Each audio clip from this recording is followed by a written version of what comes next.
Selamat malam semuanya.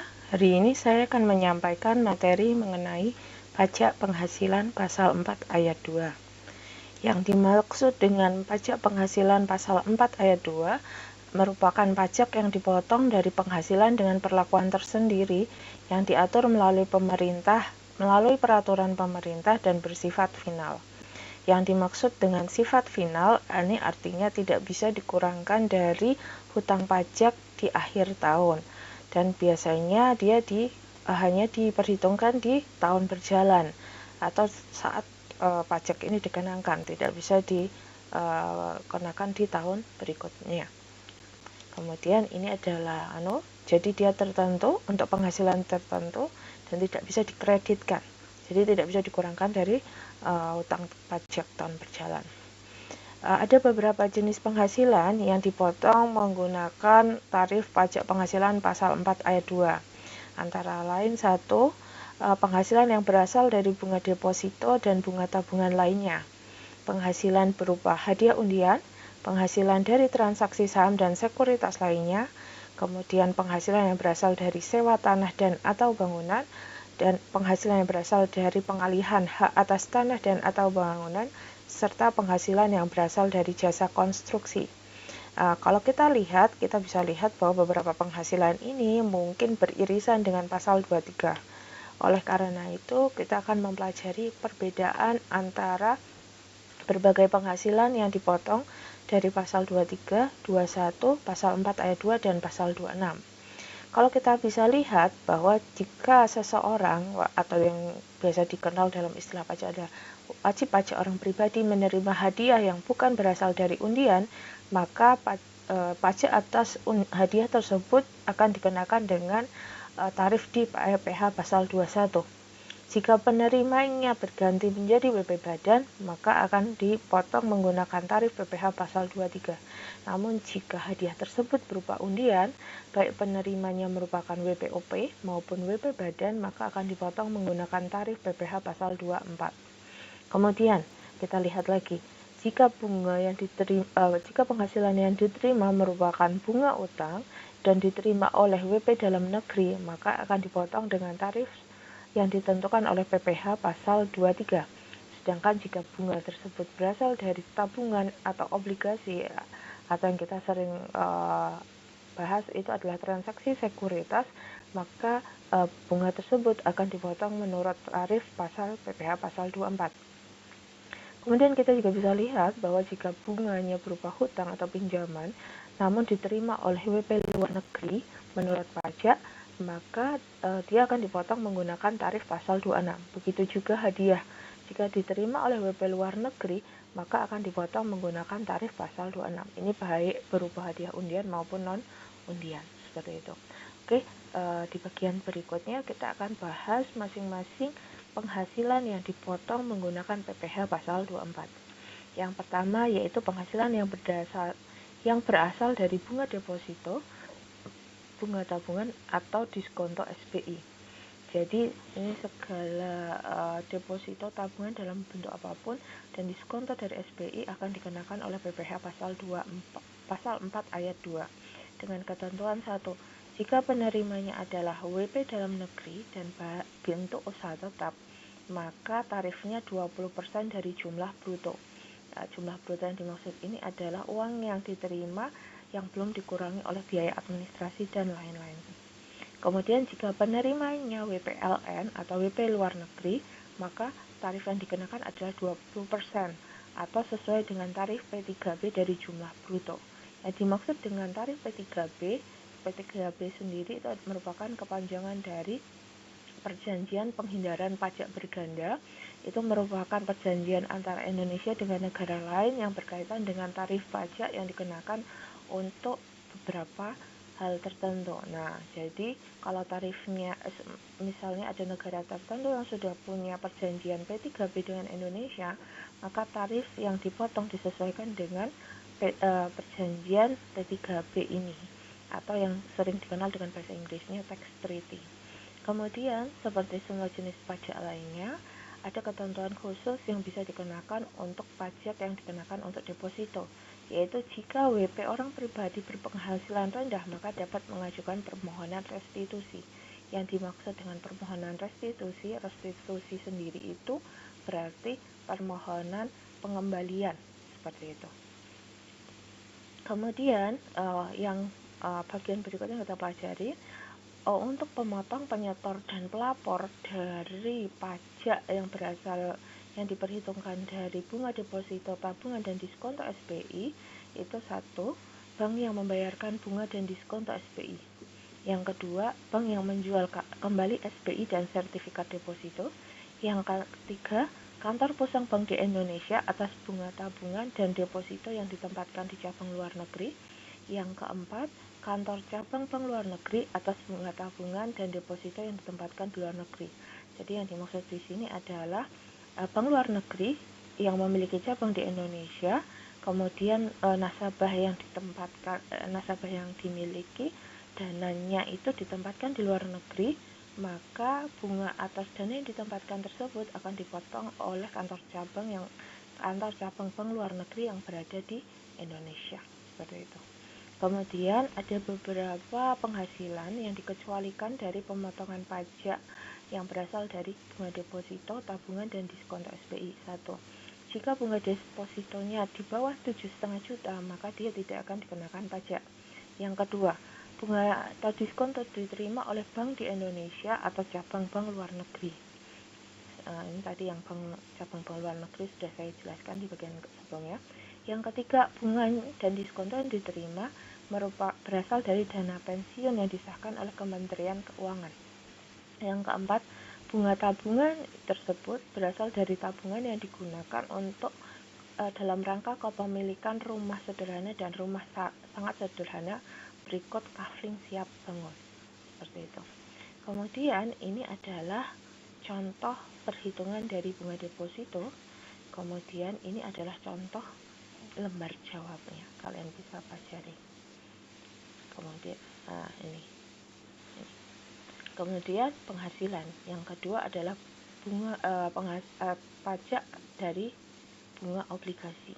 Bunga obligasi ini bisa obligasi negara, surat perbendaharaan negara, dan surat utang yang jatuh tempo di atas 12 bulan, seperti itu, yang punya masa jatuh tempo di atas 12 bulan. Nah, obligasi negara ini sering dikenal dengan ORI atau Obligasi Republik Indonesia, gitu. Mungkin kalau kalian sering mendapat notifikasi di berbagai mobile banking, nah itu ada yang jual ORI. Maksud ini obligasi negara, seperti itu. Obligasi sendiri adalah surat pinjaman. Jadi negara menerbitkan obligasi demi mendapatkan pinjaman dari pihak lain, seperti itu.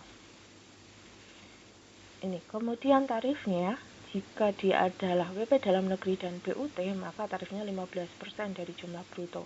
Sedangkan jika dia WP luar negeri, maka tarifnya 20% atau sesuai tarif P3B dari jumlah bruto.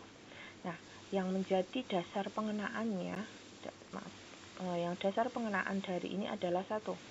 Jika bunga obligasi berkupon, diskonto obligasi berkupon, dan diskonto obligasi tanpa kupon. Kemudian ini jika kalian masih belum tahu, kayak gitu.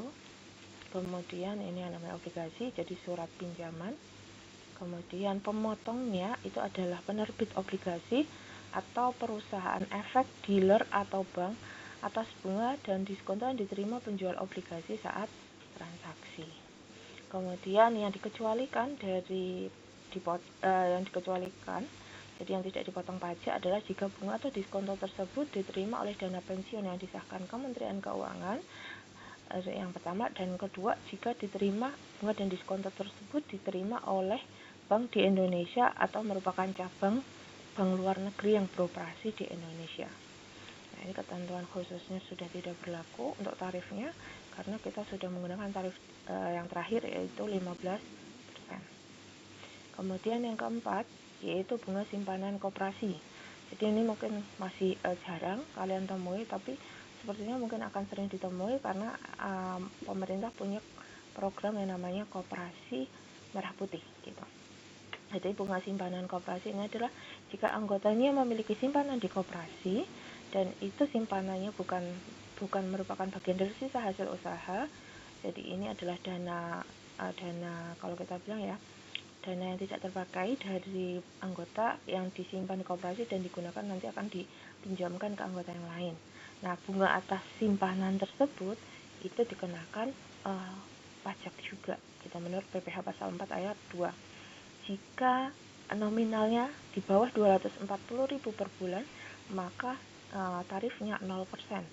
Sedangkan jika jumlahnya melebihi dari 240.000 per bulan, maka tarif yang dikenakan adalah 10% dari jumlah bruto. Pemotong, penyetor, dan pelapor dari jenis pajak ini itu adalah koperasi pembayar bunga. Kemudian ini adalah contoh perhitungannya. Contoh kasusnya. Kemudian ini adalah contoh hitungannya, seperti itu. Kemudian yang ketiga, yang keempat itu adalah hadiah undian. Jadi hadiah undian itu hadiah yang diberikan melalui cara undian, baik namanya bentuk apapun.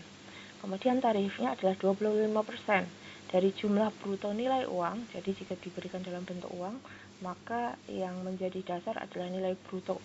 Jadi nilai uang yang diterima sebelum dikurangi oleh biaya administrasi dan lain-lain.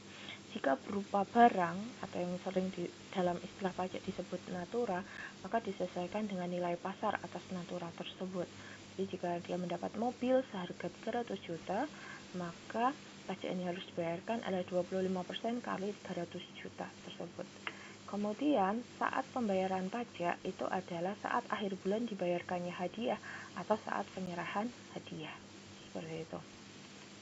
Pemotong, penyetor, dan pelapor atas pajak hadiah undian itu adalah penyelenggara undian yang meliputi orang pribadi, badan, kepanitiaan, organisasi, atau penyelenggara lainnya. Kemudian yang kelima, untuk pengalihan hak tanah atau bangunan. Transaksi yang termasuk dalam pengalihan hak atau tanah atau bangunan bisa berupa warisan, sewa, setoran modal, penggabungan, peleburan, pemekaran dan pengambilan usaha, pembubaran badan hukum, dan putusan pengadilan. Tarif yang dikenakan itu adalah 5%. Nah, yang menjadi perhitungan itu adalah DPP atau dasar pengenaan pajak. Jika dia itu adalah bentuknya waris, kemudian bentuknya jual beli, sewa, dan yang lain-lain, maka tarifnya itu adalah nilai tertinggi antara akta pengalihan dan nilai jual objek pajak NJOP di SPT PBB. Ini biasanya untuk waris dan jual beli, seperti itu. Kemudian jika untuk pengalihan kepada pemerintah, jadi hibah kepada pemerintah atau dijual kepada pemerintah, maka nilainya didasarkan pada keputusan pejabat bersangkutan. Jika berasal dari lelang, maka didasarkan pada risalah lelang, jadi berapa nilai lelangnya. Kemudian ada pengecualian, tarifnya akan diturunkan menjadi 1% jika tanah dan bangunan yang digunakan itu merupakan bagian dari RS, rumah sederhana, dan RSS, rumah sangat sederhana, seperti itu. Nah, kemudian subjek ini, jadi istilahnya pajak ini tidak dikenakan jika satu, PTKP yang mengalihkan hak atas objek pajak bruto di bawah 60 juta dan tidak dipecah. 1.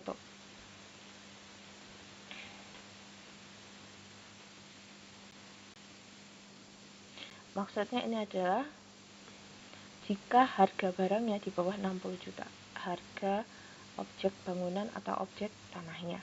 Yang kedua, bukan merupakan bagian dari pecahan atas sertifikat tanah, jadi bukan tanah yang dipecah, dia merupakan suatu bagian. Yang kedua, jika digunakan untuk kepentingan umum, jadi dialihkan kepada pemerintah untuk digunakan kepentingan umum. Yang ketiga, peralihan melalui hibah, seperti itu.